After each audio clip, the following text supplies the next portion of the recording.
नमस्कार, मैं टेट पर आपका स्वागत है। आज का class BA semester 2 history honours core 4 पर होने वाली है। आज की क्लास में कोर 4 हिस्ट्री ऑनर्स सेमेस्टर 2 से जुड़े जितने भी महत्वपूर्ण प्रश्न हैं, जितने भी महत्वपूर्ण ऑब्जेक्टिव प्रश्न हैं, उन सारे प्रश्नों को देखेंगे। आइए क्लास की शुरुआत करते हैं और आज की क्लास का पहला प्रश्न लेते हैं। सर्बिया को स्वतंत्र राज्य किस वर्ष माना गया? जो सर्बिया है इसको किस वर्ष स्वतंत्र राज्य माना गया? तो इसका सही आंसर हो जाएगा 1829 ईस्वी में। दूसरा सवाल है कि यूनान में विद्रोह का नेता कौन था? यूनान में जो विद्रोह हो रहा था इसका नेता कौन था? तो इसका सही आंसर होगा सिलेंटी। सिलेंटी यूनान में विद्रोह का नेता था। अगला सवाल है कि सर्बिया में विद्रोही नेता कौन था? तो काराजार्ज यहाँ का नेता था। अगला सवाल है कि फ्लोरेंस नाइटिंगेल ने किस युद्ध में मित्र राष्ट्रों की सेनाओं की सेवा की थी? तो इसका सही आंसर हो जाएगा क्रीमिया युद्ध में। देखिए यहाँ समझना है कि फ्लोरेंस नाइटिंगेल कौन थी। तो फ्लोरेंस नाइटिंगेल एक महिला थी और इनका सबसे बड़ा योगदान जो था क्रीमिया युद्ध में रहा था। एक क्रीमिया युद्ध में जो सैनिक घायल हो गए थे उनका यह इलाज करती थी, सेवा करती थी एक नर्स की तरह।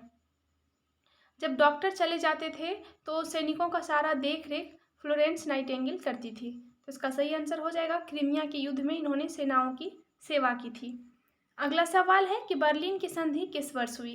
तो बर्लिन की संधि 1878 ईस्वी में हुई थी और इस संधि में जो अध्यक्ष था वह बिस्मार्क इस संधि में इसका अध्यक्षता कर रहा था। अगला सवाल है कि मुक्तिदाता जार किसे कहा जाता है?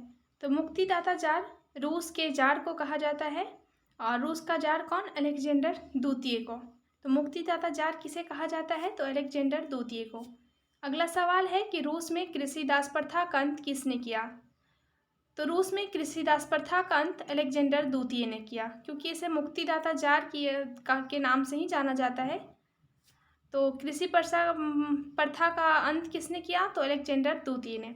अगला सवाल है कि रूस में 1860 ईस्वी में कितने कृषि दास थे? तो रूस में 1860 ईस्वी में टोटल 4 करोड़ कृषि दास थे। तो इसका सही आंसर हो जाएगा ऑप्शन सी 4 करोड़।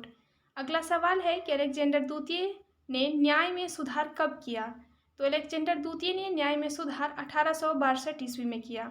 1860 में इसने कृषि दास का अंत किया था और इसने न्याय में कब सुधार किया? तो 1862 ईस्वी में। अगला सवाल है कि जार अलेक्जेंडर द्वितीय ने लैंड एंड लिबर्टी संस्था की स्थापना किस उद्देश्य से की थी?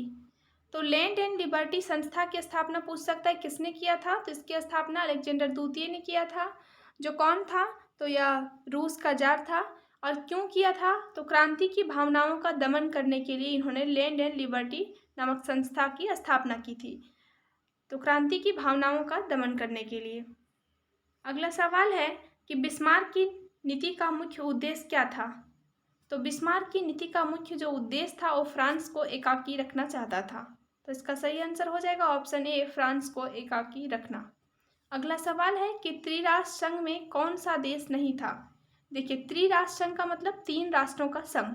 तो इसमें 3 राष्ट्र शामिल थे, एक ऑस्ट्रिया था, एक इटली था और एक जर्मनी था। तो यहाँ क्या दिया हुआ है? ऑस्ट्रिया, इटली, जर्मनी और एक ऑप्शन डी है फ्रांस। तो इनमें से कौन देश शामिल नहीं था? तो फ्रांस इसमें शामिल नहीं था।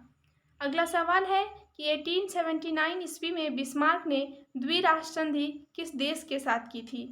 तो 1879 में बिस्मार्क ने द्विराष्ट्र संधि ऑस्ट्रिया के साथ की थी।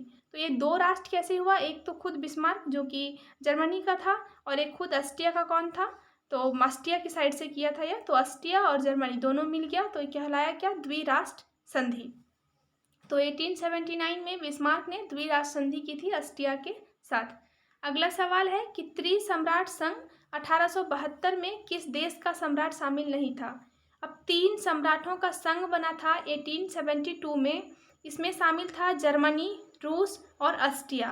तो कह रहा है इसमें से कौन सा सम्राट त्रिसम्राट संघ में शामिल नहीं था? तो इसका सही आंसर हो जाएगा इंग्लैंड, क्योंकि इसमें शामिल कौन कौन था? तो ऑस्ट्रिया का सम्राट शामिल था, जर्मनी का शामिल था और रूस का शामिल था। अगला सवाल है कि प्रथम विश्व युद्ध का तत्कालिक कारण किस देश से संबंधित था? तो प्रथम विश्व युद्ध का तत्कालिक कारण क्या था? सेरोजोवा हत्याकांड। सेरोजेवा हत्याकांड में क्या हुआ था? सेरोजेवा हत्याकांड में अस्टिया के राजकुमार की हत्या कर दी गई थी और अस्टिया का जो राजकुमार जब मर गया तो अस्टिया के वासी ने कहाँ आक्रमण किया? तो सर्बिया पर आक्रमण किया। तो इसका सही आंसर हो जाएगा ऑप्शन बी। अगला सवाल है कि बर्लिन का रास्ता अस्टिया होकर आता है, यह कथन किसका था? तो बर्लिन का रास्ता अस्टिया होकर आता है, यह कथन विलियम केसर द्वितीय का था। और विलियम केसर द्वितीय कौन था? तो यह जर्मनी का शासक था। अगला सवाल है कि हमारा भविष्य समुद्र पर निर्भर है, उक्त कथन किस देश के शासक का था? तो हमारा भविष्य समुद्र पर निर्भर है, यह कथन भी विलियम केसर द्वितीय का ही था। और विलियम केसर द्वितीय किस देश का शासक था? तो जर्मनी का। तो इसका सही आंसर हो जाएगा जर्मनी। पूछ सकता है यहाँ से क्वेश्चन घुमा के कि हमारा भविष्य समुद्र पर निर्भर है, यह कथन किसका है? तो यह कथन विलियम केसर द्वितीय का ही था। अगला सवाल है कि हार्दिक मैत्री संघ में कौन सा देश सम्मिलित नहीं था? तो हार्दिक मैत्री संघ जो कि बिस्मार्क के द्वारा किया गया था, इसमें 3 देश शामिल थे, एक तो इंग्लैंड, फ्रांस और रूस। तो इसमें कौन शामिल नहीं था? तो इसमें जर्मनी शामिल नहीं था। हार्दिक मैत्री संघ का जो गठन हुआ था, ये तो जो ग्रुप बना था, इसमें इंग्लैंड, फ्रांस और रूस इसमें शामिल हुआ था। क्योंकि ये जो हार्दिक मैत्री संघ है ये फर्स्ट वर्ल्ड वार के समय का कहानी था। तो इसमें कौन कौन देश शामिल था? तो इंग्लैंड, फ्रांस और रूस। इसमें कौन सम्मिलित नहीं है? तो इसका सही आंसर हो जाएगा जर्मनी। अगला सवाल है कि अल्सेस लॉरेन क्षेत्र में किसकी खानें थीं? तो अल्सेस लॉरेन क्षेत्र में लोहे की खानें थीं। किसका खान था? लोहा का। अगला सवाल है कि बोल्शेविक क्रांति कब हुई? तो बोल्शेविक क्रांति नवंबर 1917 ईस्वी में हुई थी।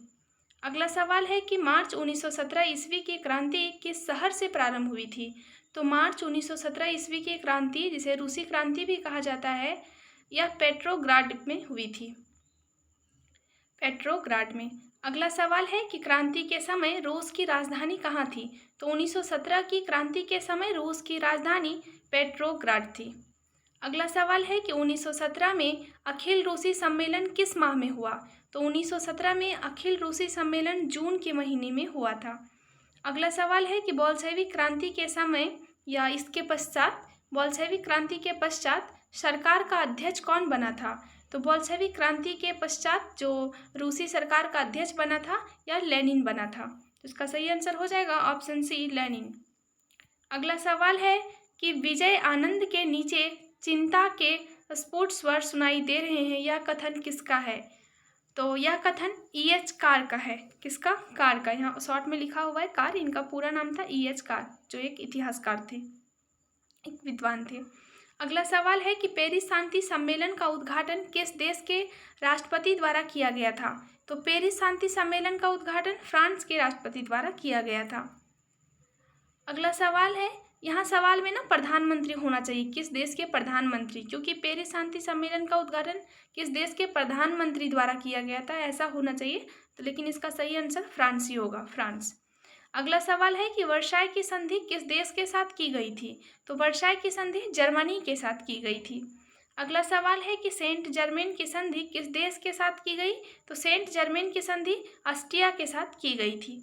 अगला सवाल है कि सेवरे की संधि किस देश के साथ हुई? तो सेवरे की संधि तुर्की के साथ की गई थी। आगे देखिए, अगला सवाल है कि लीग ऑफ सोसाइटी की स्थापना किस देश में हुई थी? तो लीग ऑफ सोसाइटी की स्थापना इंग्लैंड में हुई थी और 1915 ईस्वी में। अगला सवाल है कि राष्ट्रसंघ का वैधानिक रूप से जन्म कब हुआ? तो राष्ट्रसंघ का जो वैधानिक रूप से जन्म हुआ ये 1920 ईस्वी में हुआ था। अगला सवाल है कि कर्फ्यू विवाद किस वर्ष हुआ था? तो कर्फ्यू विवाद जो है 1923 ईस्वी में हुआ था। इसका सही आंसर हो जाएगा ऑप्शन सी। अगला सवाल है कि इथियोपिया का दूसरा नाम क्या था? इथियोपिया का दूसरा नाम अबिसिनिया था। तो इसका सही आंसर हो जाएगा अबिसिनिया। अगला सवाल है कि इटली की विजय राष्ट्र के लिए भयंकर मार थी, यह कथन किसका है? इटली की विजय जो है कह रहा है कि राष्ट्रसंघ के लिए भयंकर मार थी, यह कथन किसका है? तो E.H. कार की। तो इसका सही आंसर हो जाएगा ऑप्शन बी, E.H. कार, जिनको शॉर्ट में कभी कभी केवल कार लिख देगा। अगला सवाल है कि लेटरन की संधि किस वर्ष हुई थी? तो लेटरन की संधि हुआ था 11 फरवरी 1929 ईस्वी को। इसका सही आंसर हो जाएगा 1929 ईस्वी। यह किसके बीच हुआ था? तो पोप और इटली के बीच हुआ था। मुसोलिनी के समय किया गया था यह संधि, और मुसोलिनी यानी कि इटली किसके साथ किया था? तो पोप के साथ, चर्च के साथ। तो लेटरन की संधि 11 फरवरी 1929 ईस्वी को हुई थी। अगला सवाल है कि सज्जन समझौता किसके बीच हुआ था? तो सज्जन समझौता इंग्लैंड एवं इटली के बीच हुआ था। किसके बीच? इंग्लैंड एवं इटली के बीच। अगला सवाल है कि मुसोलिनी ने मित्र राष्ट्रों के विरुद्ध युद्ध की घोषणा कब की थी? तो मुसोलिनी ने मित्र राष्ट्रों के विरुद्ध युद्ध की घोषणा 11 जून 1940 ईस्वी को किया था। अगला सवाल है कि रोम, बर्लिन, टोक्यो धुरी की स्थापना कब हुई? तो रोम, बर्लिन, टोक्यो धुरी की स्थापना 26 अक्टूबर 1936 ईस्वी को हुई थी। अगला सवाल है कि राज्य के अंदर सब कुछ है, राज्य के बाहर कुछ भी नहीं, और राज्य के विरुद्ध भी कुछ भी नहीं। यह कथन किसका है? तो यह कथन मुसोलिनी का था। मुसोलिनी का कहना था कि राज्य के अंदर सब कुछ है, राज्य के बाहर कुछ नहीं है, और राज्य के विरुद्ध में भी कुछ भी नहीं है। अगला सवाल है, मेरा संघर्ष पुस्तक का रचयिता है कि मेरा संघर्ष किनकी पुस्तक है? तो मेरा संघर्ष हिटलर की पुस्तक है। उसका सही आंसर हो जाएगा हिटलर। अगला सवाल है कि मेरा संघर्ष पुस्तक को बाइबिल माना जाता है किनके द्वारा? फासीवादियों के द्वारा, साम्यवादियों के द्वारा, यहूदियों के द्वारा, या नाजियों के द्वारा? तो इसका सही आंसर हो जाएगा नाजियों के द्वारा। अगला सवाल है कि प्रजातंत्र पागलों, डरपोक तथा भूखे लोगों की व्यवस्था है, यह कथन किसका है? तो प्रजातंत्र पागलों, डरपोक एवं भूखे लोगों की व्यवस्था है, यह कथन हिटलर का था। तो इसका सही आंसर हो जाएगा हिटलर। अगला सवाल है कि हिटलर ने राइन का सौंदर्यीकरण किया। कह रहा है कि सौंदर्यीकरण किया गया राइन का हिटलर ने जो किया था, यह कब किया गया था? तो 1936 ईस्वी में हुआ था। तो इसका सही आंसर हो जाएगा 1936 ईस्वी। अगला सवाल है कि हिटलर ने जर्मनी में अनिवार्य सैन्य शिक्षा कब लागू की थी? तो हिटलर ने जर्मनी में 1935 ईस्वी में अनिवार्य सैन्य शिक्षा लागू किया था। इसके तहत कहा था कि सैनिक शिक्षा सबको मतलब लेना ही लेना है, अनिवार्य कर दिया था यह, और 1935 में। तो इसका सही आंसर हो जाएगा ऑप्शन सी 1935। अगला सवाल है कि धुरी शक्तियों में कौन सा देश शामिल नहीं था? देखिए, सेकेंड वर्ल्ड वार से सवाल पूछा है कि धुरी शक्तियों में कौन सा देश शामिल नहीं था। ऑप्शन दिया है जर्मनी, जापान, इटली, ऑस्ट्रिया। तो सेकेंड वर्ल्ड वार के समय जर्मनी साथ था, जापान भी साथ था, इटली भी साथ था। कौन इसके साथ नहीं था? तो ऑस्ट्रिया इसके साथ नहीं था। तो इसका सही आंसर हो जाएगा ऑस्ट्रिया। अगला सवाल है कि निम्न में से कौन सा देश मित्र राष्ट्रों में नहीं था? तो फ्रांस, चेकोस्लोवाकिया, पोलैंड या इटली। तो मित्र राष्ट्रों में कौन शामिल नहीं था? ये तीन तो शामिल थे, इटली इसमें शामिल नहीं था। अगला सवाल है कि प्रतिशोधात्मक युद्ध किस युद्ध को कहा जाता है? यानी कि प्रतिशोध, जो उस युद्ध में हारा उसको लगा कि इस बार हम जीत के रहेंगे, यानी प्रतिशोध की भावना। तो कहता है कि प्रतिशोधात्मक युद्ध किस युद्ध को कहा जाता है? तो द्वितीय विश्व युद्ध को। अगला सवाल है कि पर्ल हार्बर पर किसने आक्रमण किया था? तो पर्ल हार्बर पर आक्रमण जापान ने किया था। इसका सही आंसर हो जाएगा जापान। अगला सवाल है कि जर्मनी ने अनाक्रमण संधि किस देश के साथ की थी? तो जर्मनी ने अनाक्रमण संधि रूस के साथ की थी। इसके तहत कहा गया था कि आक्रमण नहीं होगा, लेकिन फिर से आक्रमण हो जाता है। तो जर्मनी ने अनाक्रमण संधि की थी किसके साथ? तो रूस के साथ। आज के क्लास में इतना ही, फिर मिलते हैं अगले क्लास में। Thank you.